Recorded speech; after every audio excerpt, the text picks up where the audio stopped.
Hello everyone, and welcome to another DIY concept analysis, a series of videos where I discuss about upcoming dinosaur concept arts released for Evrima.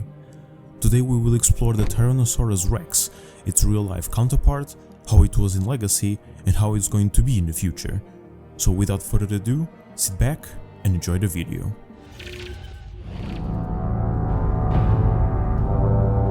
Tyrannosaurus Rex, or Tyrant Lizard King, was a large theropod from the late Cretaceous, inhabiting the open forests of western North America 68 million years ago. This was a massive creature. With some specimens reaching 40 feet in length, Rex was amongst the largest land carnivores in history, and what makes that fact even more impressive is their lineage. T-Rex belongs to the Tyrannosauridae family, a group of avian theropods known for possessing unproportionately large skulls and teeth, but despite most members being massive behemoths, it didn't start that way. In fact, this specific family goes all the way back to Middle Jurassic with Proceratosaurus, the first member to emerge in the fossil records, 165 million years ago. Proceratosaurus was a very small dinosaur, only reaching 10 feet long and little more than 45 kilograms. Modern estimates put Rex at 8.87 metric tons, which means that during the roughly 100 million years of evolution, Tyrannosaurus increased its body mass by over 19,600%.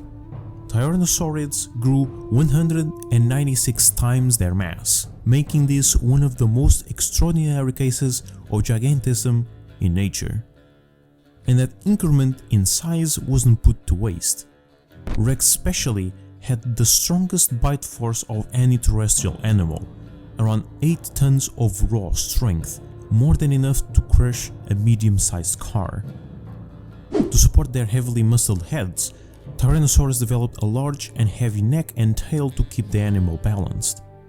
But most of you probably know a lot more about this giant chicken, since T-Rex is the most popular dinosaur in existence, as well as being the most studied species since it was found in 1905. From comics, toys, movies, documentaries to video games, Rexes are everywhere, being the poster child of paleontology.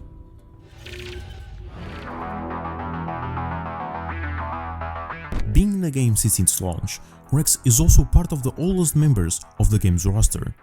But unlike most of them, our dino superstar wasn't left behind.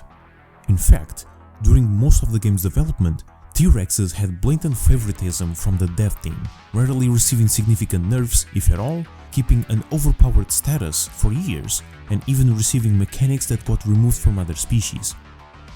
Yes, I'm talking about Bone Break. Currently, Tyrannosaurus Rex stands tall at the top of the food chain as the strongest dinosaur in the game. So strong that, to an extent, broke the game's balance.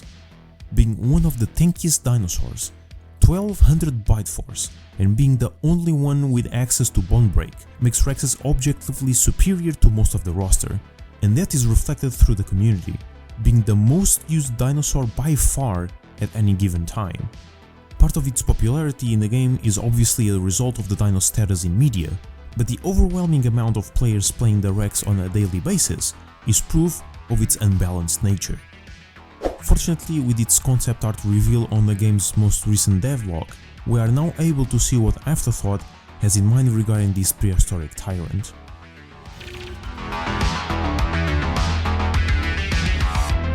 Right out of the gate, the concept immediately emphasizes on Rex's unique mechanic. Instead of having the ability to break bones, their crushing bite force will give them the capability of hold, pin, and drag mid to large dinosaurs.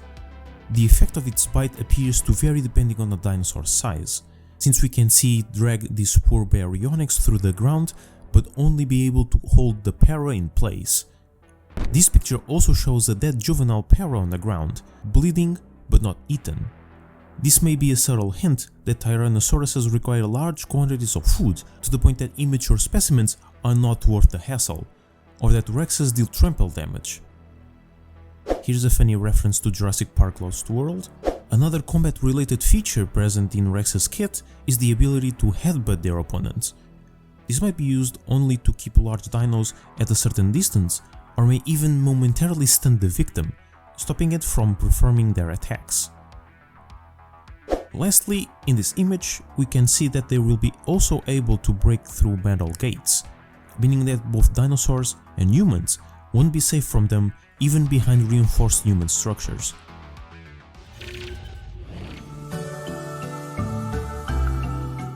By the concept art, Rex appears to keep its status as an ambush apex predator that focuses in raw strength and catching their opponent off guard. The emphasis of dragging and holding their prey supports this theory. The focus on this ability suggests that Rexes won't have many opportunities to catch prey, so by making its bite an almost guaranteed kill on mid and low tier dinosaurs indicates that stealth and positioning will be Rex's most important aspect of the hunt. To balance this, its maneuverability might be limited, by either making it slower or burn through its stamina much faster. The apex ambush niche might also hint to its inability to handle prolonged confrontation in the form of low bleed resistance. That would also explain the existence of headbutts to prevent other apex predators from hitting them. On a less combat focused note, this image, despite not appearing to show much at the first glance, might demonstrate that Rexes are solitary creatures that produce very few offspring. The reasons why this might be the case are unknown, but it is possible that it is a consequence of Rex's high growth difficulty, and the lack of hatchlings might be a way to keep their population under control as well. It's uncertain if that's the case, or how successful it will be in case it is, but if so, at least we know that the developers are aware of the issue and are trying new ways to fix it. But what do you think? Are you excited for this new iteration of the most popular apex in the game? Or do you think it will be unbalanced once again in a new branch? Share your thoughts and opinions down below. If you want to watch previous concept analysis, there will be a playlist available in the end credits. If you are also interested in discussions about the Isle and its future, check out the rest of my content. A huge thank you to my Patreon supporters for supporting the channel and the content I create. If you want to join the ranks, the link will be in the description. Don't forget to leave your thoughts and opinions down below, join our Discord server for memes and paleo nerd stuff, and I hope to see you very soon.